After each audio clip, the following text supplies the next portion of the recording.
연산식에 대해 이야기해 보겠습니다. 연산식은 연산자와 변수, 정수, 문자 등을 사용해 계산한 식을 의미합니다. 이때 연산에 사용되는 기호를 연산자, 그 연산 대상이 되는 값을 피연산자라고 합니다. 또한 하나의 피연산자가 될 수 있는 식을 기본식이라 하며 변수나 상수가 기본식에 해당합니다.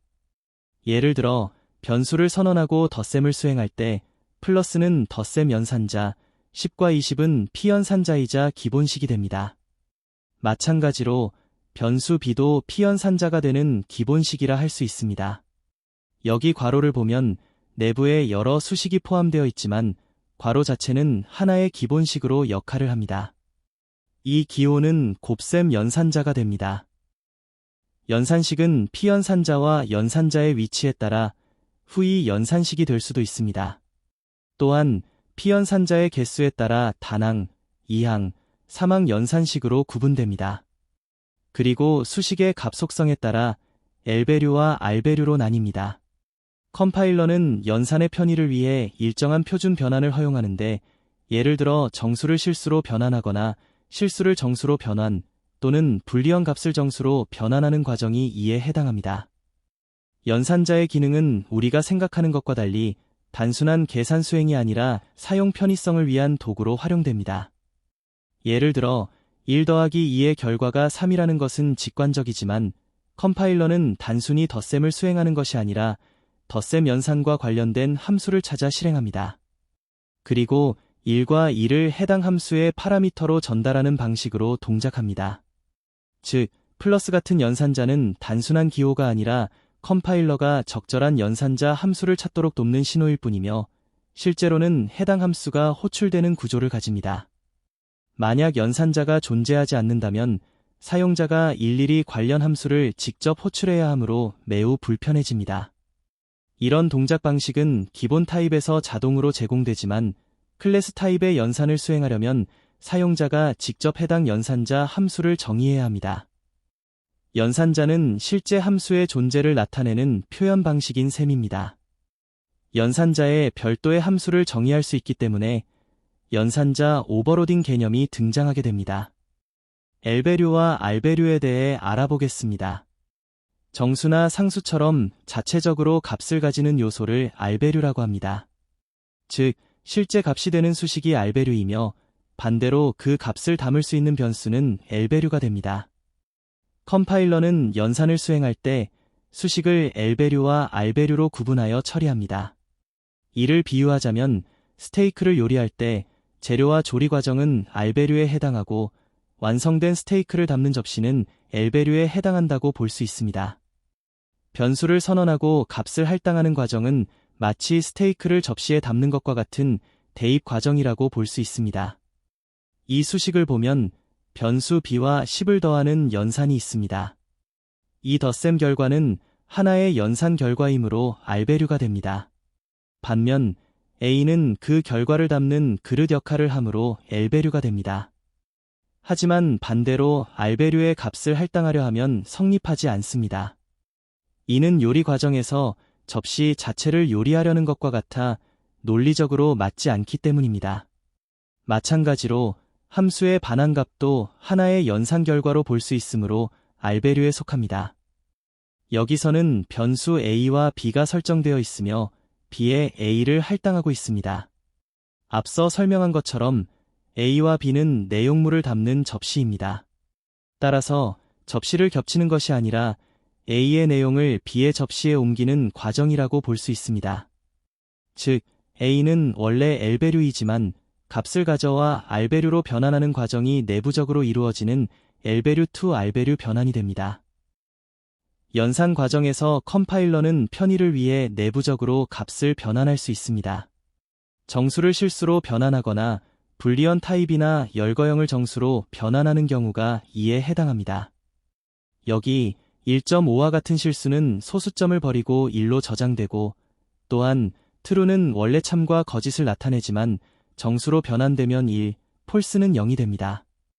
정수 또는 소수점 및 포인터는 상황에 따라 불리언 타입으로 변환될 수 있습니다.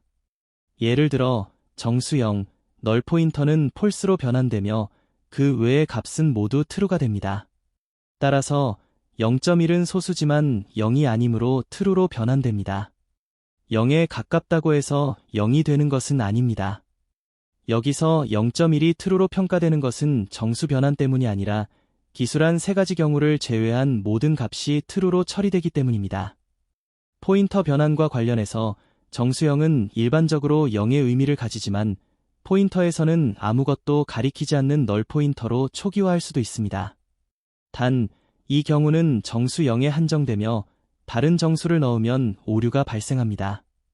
정수형을 사용하면 포인터인지 정수인지 혼동될 수 있기 때문에 널 포인터라는 별도 키워드가 존재합니다.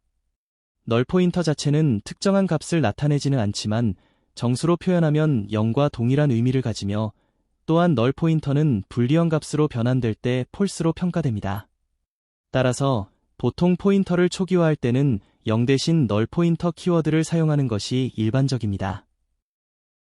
후이식 연산은 피연산자가 수식 뒤에 위치하는 연산 방식입니다.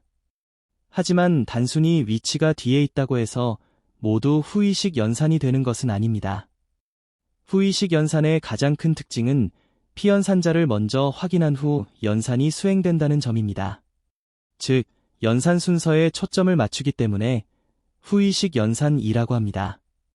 예를 들어 배열의 첨자 연산에서는 먼저 배열이나 포인터를 확인한 후 그 값을 기반으로 연산이 수행되고 함수 호출 시 먼저 함수를 찾은 후 파라미터를 평가한 다음 호출이 이루어집니다. 증가 연산도 즉시 증가하는 것이 아니라 수식을 평가한 후 증가가 수행됩니다. 이처럼 후이식 연산은 산술 연산과 달리 수식의 순서가 중요하며 연산이 이루어지는 과정에서 먼저 평가될 요소와 이후에 수행될 연산이 명확하게 구분됩니다. 첨자 연산자는 배열 요소에 접근할 때 사용하는 연산자입니다. 대괄호 안에 필요한 인덱스를 지정하면 해당 위치의 데이터를 가져올 수 있습니다. 예를 들어 배열이 10개의 요소를 가지고 있을 때 배열 요소를 가져오려면 어레이 5처럼 첨자의 숫자를 넣으면 됩니다. 또한 음수 정수도 가능합니다. 특징적으로 배열에서는 이름과 숫자를 바꿔서 접근하는 것도 가능합니다. 즉, 어레이 5뿐만 아니라 5어레이도 같은 의미를 가지는데 이는 연산자의 구현 방식 때문입니다. 하지만 이런 방식은 일반적으로 잘 사용되지 않으며 가능하다는 정도만 알아두면 됩니다. 명시적 타입 변화는 캐스트와 유사하지만 괄호 또는 중괄호를 사용하여 초기화할 때 많이 활용됩니다. 함수를 반환할 때도 해당 타입의 기본값으로 초기화한 후 반환합니다. 캐스트 수식과 비슷한 방식입니다. 예를 들어 여기에서 int a라고 선언한 것은 단순히 0을 int 타입으로 변환하여 처리하는 것입니다. 중괄호를 사용해도 결과는 동일합니다. 그리고 값을 명시하지 않으면 자동으로 0으로 초기화됩니다. 예제를 보면 변수 b를 초기화할 때 변수 a를 직접 넣을 수도 있지만 괄호를 사용해도 됩니다. 초기화 시 이런 캐스트 방식도 가능하다는 점을 기억하면 좋겠습니다. 보통 함수의 반환값으로 명시적 타입 변환이 이용됩니다. 여기 구조체는 하나의 파라미터를 받는 생성자와 기본 생성자를 가지고 있습니다. 여기 함수가 구조체 A 타입을 반환하기 때문에 0을 전달하여 생성자가 호출되도록 정의하였습니다. 일반적으로 이런 형태로 많이 사용됩니다. 하지만 명시적 타입 변환이 단독으로 사용될 때 주의해야 할 점이 있습니다. 이전의 예처럼 변수 초기화가 명확한 경우는 문제가 없지만 이렇게 선언하는 경우에는 상황이 달라집니다. 특정 상황에서는 괄호가 사라지고 단순한 변수 선언과 동일하게 해석됩니다. 따라서 기존 변수 a와 충돌이 발생할 수 있습니다. 마찬가지로 변수 c 선언도 괄호가 없는 형태로 되며 일반적인 변수 선언과 동일한 결과를 초래합니다. 여기에서 함수의 파라미터를 보면 이것은 타입 변환이 아니라 반환 타입이 int이고 파라미터가 없는 함수 포인터를 의미합니다. 그 아래 코드에서는 괄호가 추가되었지만 앞서 설명한 것처럼 괄호는 무시됩니다. 따라서 이 경우 함수의 파라미터는 int a로 해석됩니다. 이러한 차이로 인해 혼동이 생길 수 있습니다. 아래 예제는 클래스 타입의 괄호를 사용했는데 이것은 위의 함수와 다르게 파라미터가 x라는 구조체 타입을 가지는 함수 포인터가 됩니다. 이처럼 변수 또는 함수 선언에서 괄호 방식 타입 변환이 포함될 때 명시적 타입 변환의 형태가 단독으로 사용하면 의미가 달라질 수 있으므로 주의가 필요합니다. 타입 id는 주어진 수식이나 데이터 타입이 무엇인지 알려주는 데 사용됩니다. 예를 들어 구조체나 클래스가 선언되어 있고 해당 변수를 함수에 전달하면 그 타입의 이름을 얻을 수 있습니다. 타입 id의 연산 결과는 표준에서 정의한 클래스 타입으로 평가되며 해당 클래스 내부에 필요한 멤버 함수들이 포함되어 있습니다. 이를 활용하면 특정 객체의 타입을 확인할 수 있으며 특히 타입을 비교할 때 자주 사용되고 여러 코드에 종종 볼 수가 있습니다. 다음으로 증가 연산자는 값을 1 증가시키는 역할을 합니다. P연산자 뒤에 위치하면 후이식 연산이 적용되며 이 경우 연산이 수행되기 전에 기존 값이 먼저 사용됩니다.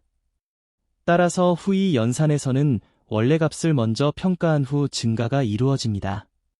예를 들어 여기 j+을 실행하면 후이 연산이므로 현재 j 값을 먼저 사용한 뒤 증가합니다. 즉 j가 1이면 해당 값을 사용한 후 j는 2가 됩니다. 다음 라인에서 j를 확인하면 증가된 값 2가 반영됩니다. 반면 전이 증가의 경우 j가 먼저 증가한 후 연산이 수행됩니다. 변수 j가 2가 되고 연산이 먼저 수행되어 j는 3이 됩니다. 결국 연산자가 후이인지 전이인지만 정확히 이해하면 어렵지 않게 사용할 수 있습니다. 사이즈 오브 연산자는 특정 타입이나 수식의 크기를 바이트 단위로 반환합니다.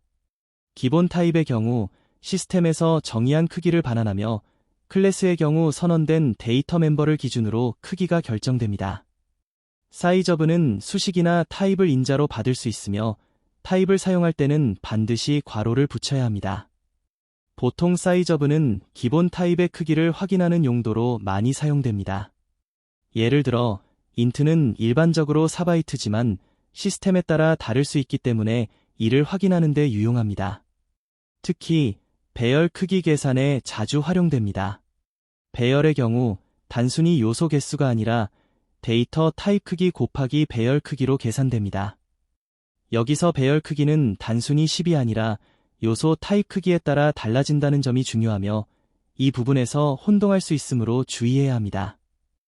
함수 자체는 사이즈 오브의 P연산자로 사용할 수 없으며 여기 코드 같은 수식은 컴파일 에러를 발생시킵니다.